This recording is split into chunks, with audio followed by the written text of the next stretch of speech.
السلام عليكم isku soo noqod wanaagsan muuqaalkeenan maanta waxaanu kaga hadli doonaa qiso ku saabsan caado dhaqameed aad u fool xun oo bahalnimo taas oo ka jirta meelo badan oo dhulalka Soomaalida ka mid ah caado dhaqameedkan ayay magaceedu yahay hal isku asturo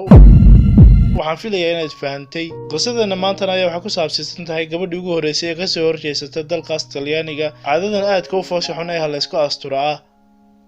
magacaygu Cabdimajid fadlan dadka cusub tahay kanaalka ku soo bir subscribe taabo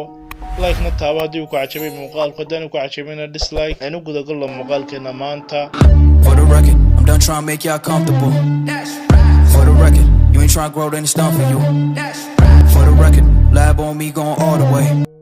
waxa lagu magacaabaa gabadhan qisadeena maanta ay ku saabsiisan tahay Franca Fiola waxaana ay ku soo biirtay adduunka oo dhalatay gabadhani 9 bishii 1948 ama 48 waxayna ku dhalatay dalkaas Talyaaniga magaalo lagu magacaabo ama tuulo lagu magacaabo El Camo waxa dhalay ama aabaheed lagu magacaabi jiray gabadhan Leonardo Fiola waxaana uu aabaheed ahaa mid ka shaqeeyay beer qodida ama beeraha oo qutal daruuriga ugu soo saari jiray reerkiisa almuhim markay ay qaan gaadhay gabadhiisa ama ay kortay gabadhan Franca Fiola lagu magacaabi jiray waxay reerkoodu u guda galeen inay u guuriyeen xilligaas oo ay da'deedu ahayd 10 jir yacni qaan gaadha waxay iskuraanba maalmuhuna waxay ugu dambeyntii guur u soo bandhigtay lagu magacaabi jiray Filippo Melodia oo isku meel deganayeen ama isku tuulo deganayeen xilligaas oo ay da'diisu ahayd ninka lagu magacaabo Filippo Melodia 22 jir haddaba ninkan Filippo lagu magacaabo waxa abti u ahaa mid ka mid ah maafiyada ama gangsteradii ka jiray dalkaas Talyaaniga waagaas ama xilligaas intaas kadib maalin maalmaha ka mid ah ninkii Filippo ahaa ee mehersaneed Franca lagu xiray jeelka sababtoo ah xatooyo ama tuugnimo u geystay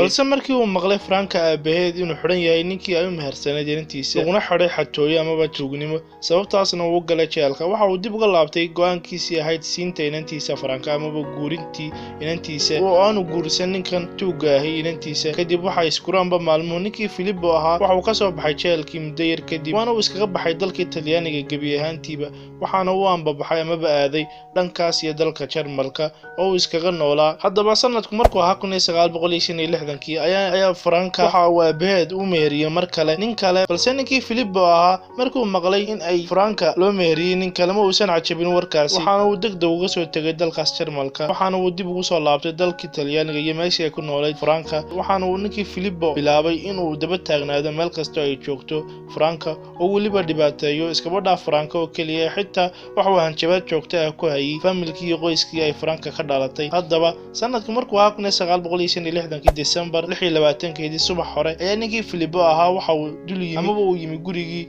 ay deganayeen qoyska Franca ay ka dhalatay waxaana gurigii yimid Filippo ay wehelinayaan ama ay la socdaan 12 nin waxaana ay u yimaadeen subaxaas guriga ama joogay Franca hooyadeed wiil ama inaan la dhashay Franca Fiola mana uusan joogin Leonardo oo ahaa aabaha qoyska subaxaas u geysanayay ninkan Filippo ahaa afduubkaas isla markii uu soo galayna ninkii Filippo ahaa gurigii gudihiisa waxa ay garaaceen ama ay nabaradan ku dhufteen hooyadii dhashay Franca waxaana ay xoog ku kaxaysteen Franca Fiola iyo wiil ay walaal ahaayeen ka fuq waayay gacantan haystay markii ay afduubka u geysanayeen Franca Fiola laakiin dhowr saacadood kadib afduubkooda way iska soo fasaxeen wiilkii yar ay walaalaha ahaayeen Franca markii uu afduubtayna ninkii Filippo ahaa Franca waxa uu geeyay guri ku yaala beer uu lahaa walaalkii waxaana uu ku haystay Franca gurigaas muddo dhan 8 maalmood oo maalin kasta tacaddi ama kufsi kula kacay jiray taas oo ay u sii dheertay inuu maalin walba ku oran jiray Franca bas khalaas iyo ku guursan doona oo wax kugu falay aniga mooyee oo adoorideeda noqonaysa mooyaane sababtoo ah sharcigii ka yaalay arrinka noocan ah dalkaas Talyaaniga waagaas ayaa ahaa in marka ay dhacdo falka sidan ahayd inaan wax dambi ah dusha laga saarin una guuriyo inanta ama gabadha sidaas la yeelay ninkii ama nin oran karmeynay bahalkaas sida u bahdilay inantaas waxayna bulshadaasi u arkayeen dalkaas Talyaaniga joogay inuu u soo celiyay sharaftii inanta ama gabadha kadib markii uu kufsaday ninka sidaas yeelay yaab alxamdulillah baan leenahay ala nicmatul islaam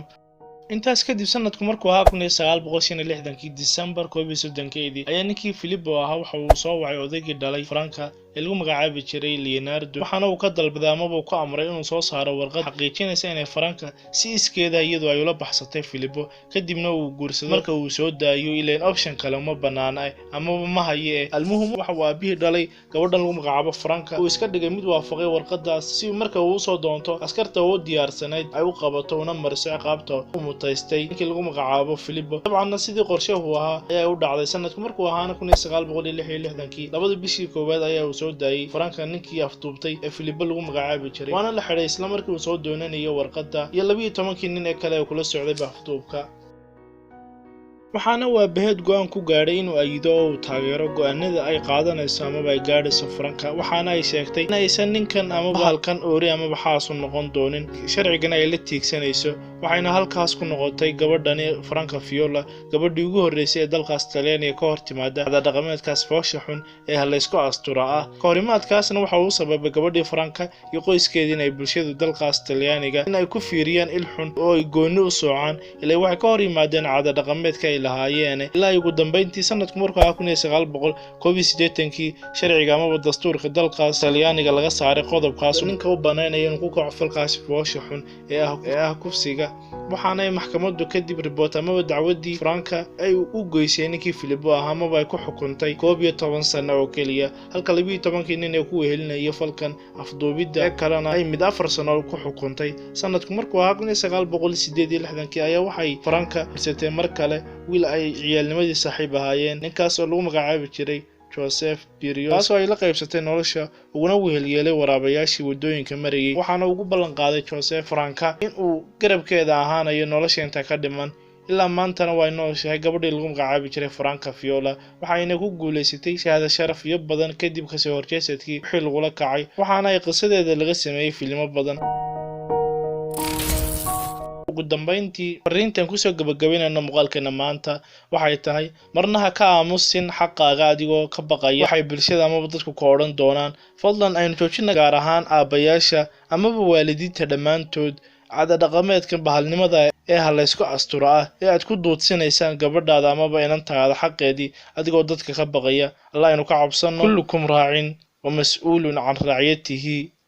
intaan ku kulmayna muuqaalkan waxaan ku dhaafayaa salaamullaahi calaykum